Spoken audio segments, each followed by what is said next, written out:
Glamorgan shot. Hello, everybody, and welcome. We are back once again.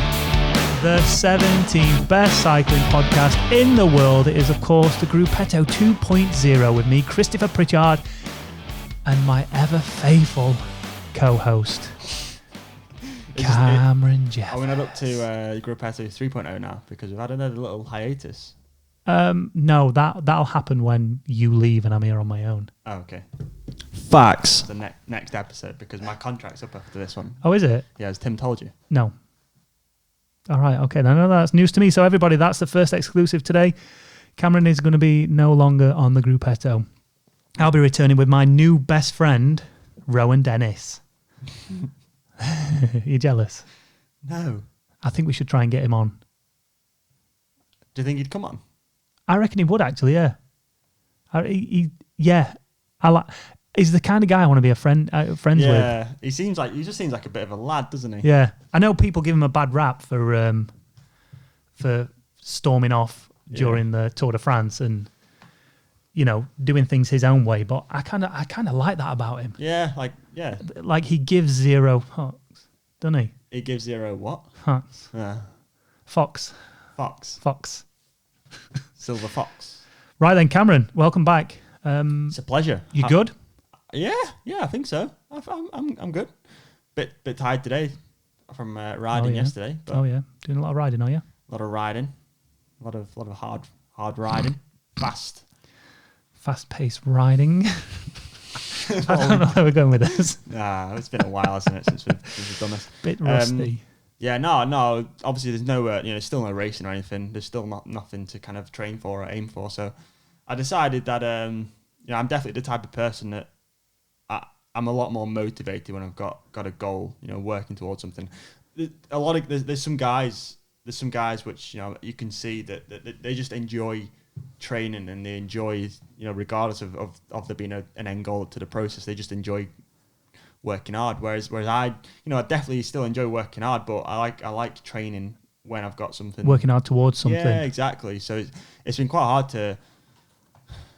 It's not been hard to train hard, but it's been hard to do long rides, like long endurance rides. When I'm thinking, I could be doing something else right now that's more beneficial at this moment in time. Maybe. Yeah.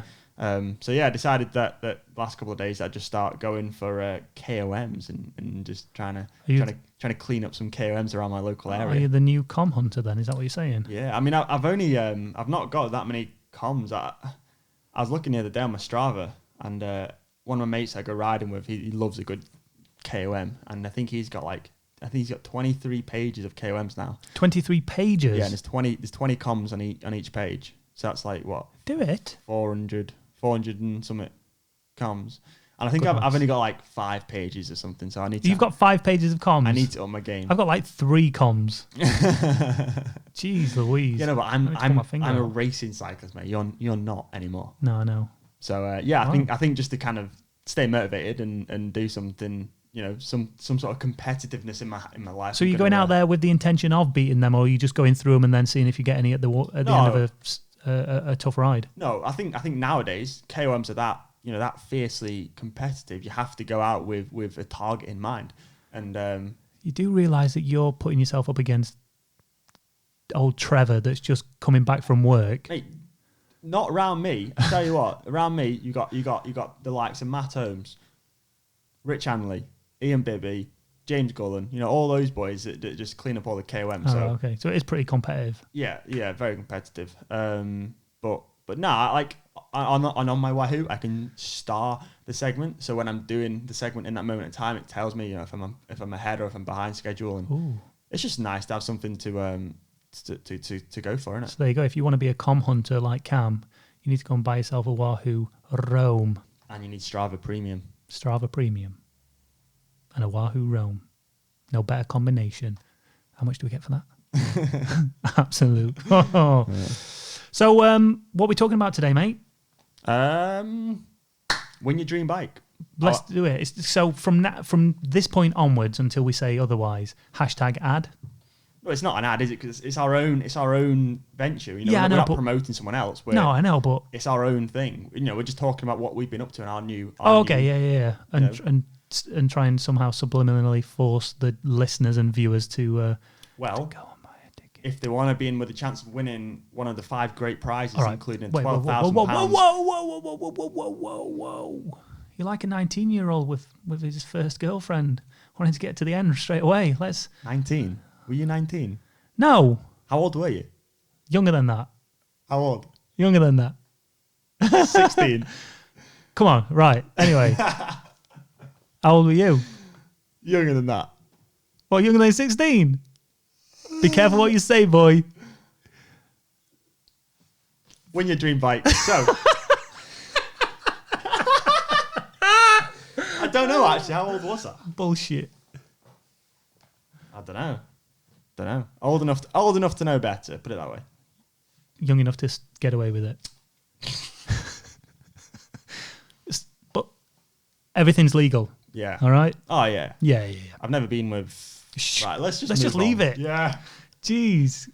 Are we going to have to start this again? No. Tim's going to be listening to this going, lads, we need to restart this. Win your dream bike. Win your dream What is it? bike. Where did it come from? So... Oh, well, can I just back this up a little bit? Because every time you mention it, you say mine. Me. Mine. Whoa. Yeah, on the videos. In my video? No. I'm taking accountability. But then I also said... Yeah, you did. Chris, all right. Yeah. I mentioned your name in one of my videos. But we also need to mention Tim in there as well, because Tim is... Tim's like the brains behind it, really. Tim's the brains, but I feel like Tim's more of like the dark horse. Not dark horse, that's the wrong phrase, but he's sitting in the background. Yeah. You know, he's the guy in the computer doing all the back end, whereas me and you, we're the face, aren't we? We're the doing the back end. Oh, Jesus. Yeah, so Tim's doing the back end where we're servicing the front end. Essentially. That's right, isn't it? I'm going to need to open the window in a minute. Getting quite hot in here. Oh, it's already gone. We're only 7 minutes in. Anyway, right. So we're essentially the face of it, but not being the face of it. We're there to promote. Tim's kind of servicing the back end. So it's a 3-way thing, right?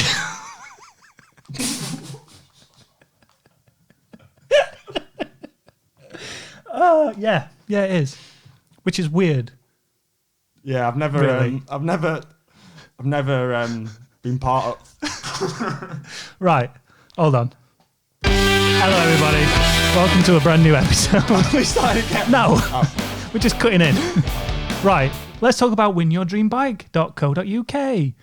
An initiative set up by me and Cameron Jeffers alongside Tim Fulford. He's servicing the back end, we're servicing the front end. The 3-way partnership.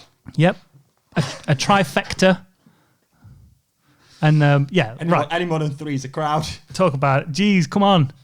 People get the wrong idea if they think of just us 3 all sat in a triangle looking at each other. All right? This is supposed to be a podcast about cycling, and we're supposed to be promoting our brand new company. Let's bring it down a little bit. Let's ratchet it back. We're businessmen here. Exactly. So, this is the opportunity to sell this to people. So essentially, for the price of a coffee and a cake at a coffee stop. No, let's roll back. Where did the idea come from, man? Let's give them some context. Because we want to make this we want to try and make this as legit as possible. Because I know a lot of people have seen it on Facebook, and people have been like, So I was talking to my dad actually about this the other day, and he made a good point. It's like for the first one anyway. You know, even though you got my face on it, your face on it, there's still that level of you know, there's still going to be people that think, is this legit? Are they really giving away a £12,000 bike? Yeah. You know, regardless of who's promoting it. I think until people start seeing people winning bikes, they're going to be like, this ain't really like... Exactly. Is this a legit thing, or are they just scamming us, right? So basically, like, one of the most asked questions I get, or one of the most common things that I get messaged to me is about people that wanting to get into cycling, but they're realising how expensive bikes are, how expensive equipment is. And you know, there's kind of no way around that unless you're buying a cheap, you know, a low quality bike or a second hand bike. Then if you want to get into the sport, it is an expensive sport to get into. You know, I compare it to running, where you know you need you spend £100 on a decent pair of trainers, some shorts, and maybe a watch, a to tell you to do the splits in your time. But other than that, the costs are pretty low compared to something like cyclists, compared to something like cycling. So we thought, we've got this outlet, we've got this audience of however many people, and we thought we'd launch a competition site where you essentially pay, or you essentially buy a ticket for £5. You get entered into a draw along with X amount of other people, and from that draw, we're going to pick 5 winners. There's going to be 5 different prizes, but the main prize is going to be a £12,000 Pinarello, bells and whistles, Pinarello Dogma F12, disc brake, electric, whatever the winner wants. It's going to be a completely customized bike to their kind of within reason vision. Within reason, we've still got a budget. But yeah, it's essentially to give the opportunity to one of our viewers that that taste of owning the best of the best in the UK, in the UK, the best bike that money can physically buy you for a £5. Yeah, I was really excited when Tim came to us with the idea, because essentially it was Tim's idea in the first place. Yeah. And ever since, I know this is slightly different because people are buying tickets, but ever since I did like my 12 days of Christmas, when I was giving stuff away, and when you were giving stuff away like a kicker headwind, or what else we were giving away, Lacole clothing, or whatever the prizes were, even though we were giving them away for free, so it's slightly more philanthropic. Is that the right word? Yeah. Like giving stuff away to someone who otherwise wouldn't have it or couldn't afford it is like, there's no better feeling. Yeah. It's like when Tim's saying this, I'm like, yeah, imagine someone paying a £5 and taking, because someone's going to win it. Yeah. Someone's going to get a brand new Pinarello F12. Yeah. Like, how excited are they going to be to do that, as alongside those other prizes as well? But like, to come down to the Pinarello store, wherever they live, to sit down with the sales guys and be like, right, this is the frame size I want. This is the stem length I need. The colour. Yeah, exactly. Yeah, just go full bore with it to get it customized to you is pretty impressive. Obviously, this month we're giving away a Pinarello. Next month it's in fact next month we've got a pretty cool prize coming. Can you tell us what it is? No. Oh, come on. I want to keep people in suspense. All right. But yeah, it's pretty good. And don't forget, right, we are giving bikes away to charity as well. So one of the ideas that we came up with was, not only are we going to give away this amazing bike. Yeah, because the thing is, right, we're wanting to give back and give away, but at the end of the day, we've still got to pay for this bike. Right? Yeah, that's why we can't just say we're giving away a Pinarello F12. People still got to pay because we've got to pay for the bike. So yeah, there's a lot of hard work and a lot of effort that goes into building the website, promoting it, and doing all the back end that Tim's doing.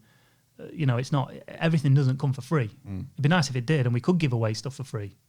But part of it as well is kind of giving back and making sure that we're trying to get as many people on bikes as we can. And one way we've thought of doing that is, in the first draw, we're giving away a minimum of 10 bikes to we're still kind of undecided as to exactly how we're going to do it, but essentially we're going to work alongside some sort of cycling charity that will make sure that these bikes get given to the people that need them. Yeah. Mainly kids, hopefully. I'd love to see, whether it's all commuters, but I'd love to see, imagine giving away 10 bikes to 10 kids who otherwise wouldn't have a bike, and then it puts them on the journey. And then whether they take it up as a profession or not, it doesn't matter. Like, if you think back to the first time you got on a bike and rode it, the sense of freedom, the sense of you're on your own, you're doing a skill that's absolutely brand new, and you can potentially go anywhere you want with it.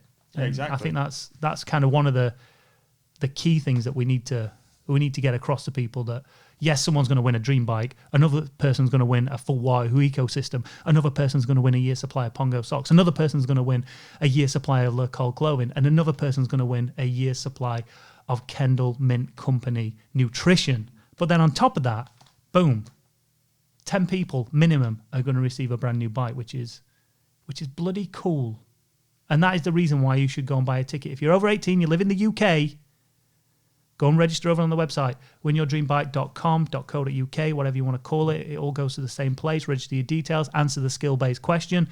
Got to say, that question's pretty tough as well. It is pretty tough. I got it wrong. Yeah.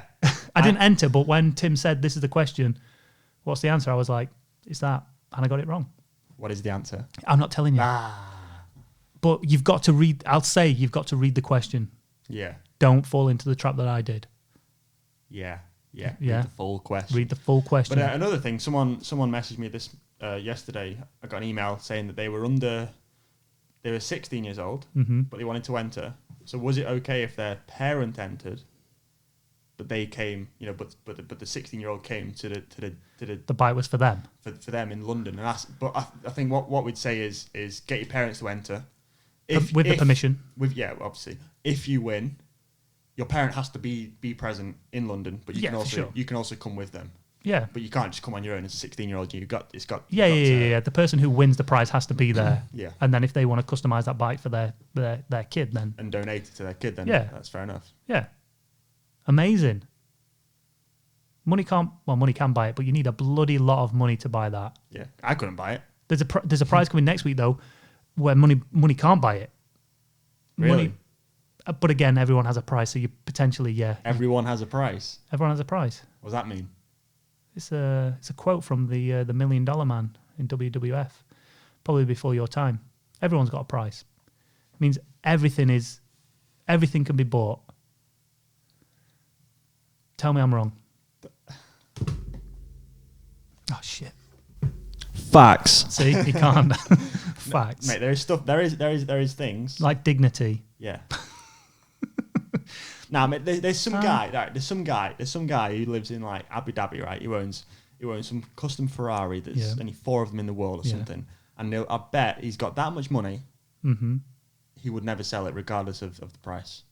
So or like a painting or something in his house, and he has that much money. He'd rather die with the painting than sell it. Nah. There's got to be, mate. There's got to be. And it means something to him because for some, maybe his wife, his late wife bought him this present. Think of it the other way though. There's a poor guy with the painting that this multi-million-dollar Abu Dhabi guy wants. Like but this other guy doesn't want to sell it. Yeah. But this guy's got all the money in the world to buy it. Eventually, he'll get to the point where he says, "It's like the old quiz that you play with your mates. How much would it cost you to lick a dog's arse, or something like that? Like how much would it cost? $5,000. Come on, mate. $5,000. All right, $10,000. See already you're thinking about it. I'm shaking my head. No, but all right. So the M62, right? Yep. Between. Yeah. The farmer. The house, the farm in the middle of the road. Yeah. So tell people, up on the M62, the motorway splits kind of across the Pennines. Yeah, I think it's the Pennines. Yeah. It's where the Moors murderers buried the kids. Wow, bring it down a tone, why don't you, mate? Because people might know that a bit more. Yeah. So basically, the motorway splits in two and separates for a couple of miles because there's a farm in the middle of the motorway, and when they built the motorway, they bought everyone's houses that lay where the motorway was going to be. Mm-hmm. But this farmer didn't want to sell his house. Old stubborn Joe didn't want to sell because they didn't offer him enough money.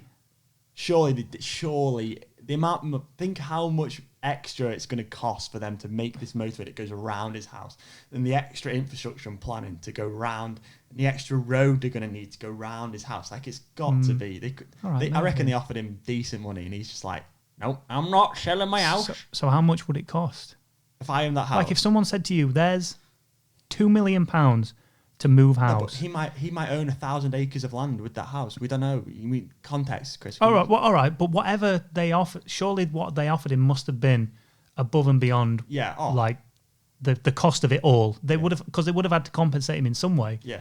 So they must have gone above and beyond. So I'd have sold it. Yeah. Because you're better off for. The house isn't worth what they're offering. It's worth, and you can go and live somewhere else in a bigger house. It's not like it's the most amazing place in the world. It's fucking grim up there. Yeah, especially now. Yeah. You've got a motorway either side of you. You've got a motorway either side of you. It does nothing but rain. Yeah.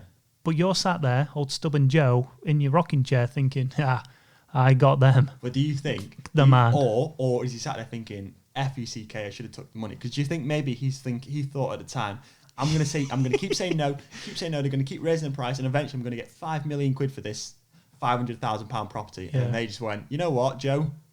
Screw you. F you. We're building a motorway around you, and we're going to make your life a misery. But that was it. Maybe it wasn't about the money. Maybe it was the principle of them moving him out, and he was like, nah, and he thought if he stands his ground and everybody else stands their ground, they can't build a motorway there. Yeah.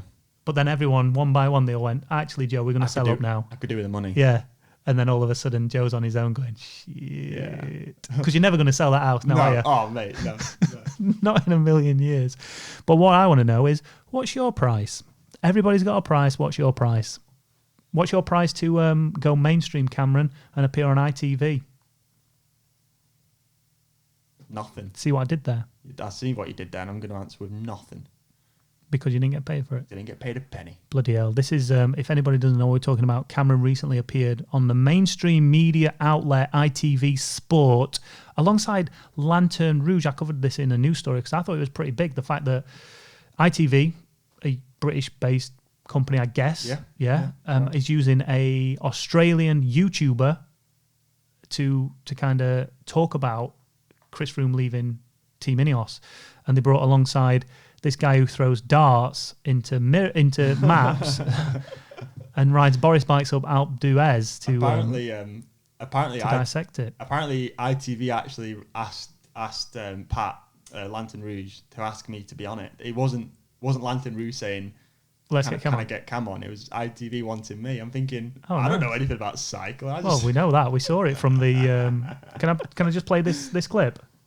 Yeah, I think through Instagram as well. I think it's one of those, it's not come as a surprise. I think this has been bubbling up for the last few months.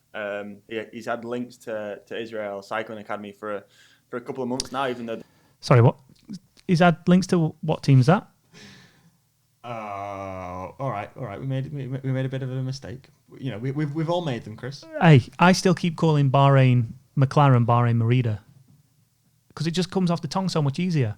Yeah. And we've not spent any time seeing these teams race in these new kits and colours and names. Yeah, exactly. That it's an easy mistake to make. And their Instagram handle is still Israel Cycling Academy. Yeah, so. But you got a bit of beef and flack for it. A little bit. Yeah, a little bit. Not beds. But, it's all engagement. Keep them coming. Well, that's it, exactly. Yeah. Keep commenting. If I got beef and bad comments every time I made a faux pas of names of cyclists and cycling regions in France and cycling team names, I don't think I've had an audience. It's like when you pronounce a foreign cyclist not in their native accent. It's like, oh my god, it's not Thibaut Pinot, it's Thibaut Pinot. Thibaut Pinot. Over de France. What else have we got? Geraint Thomas.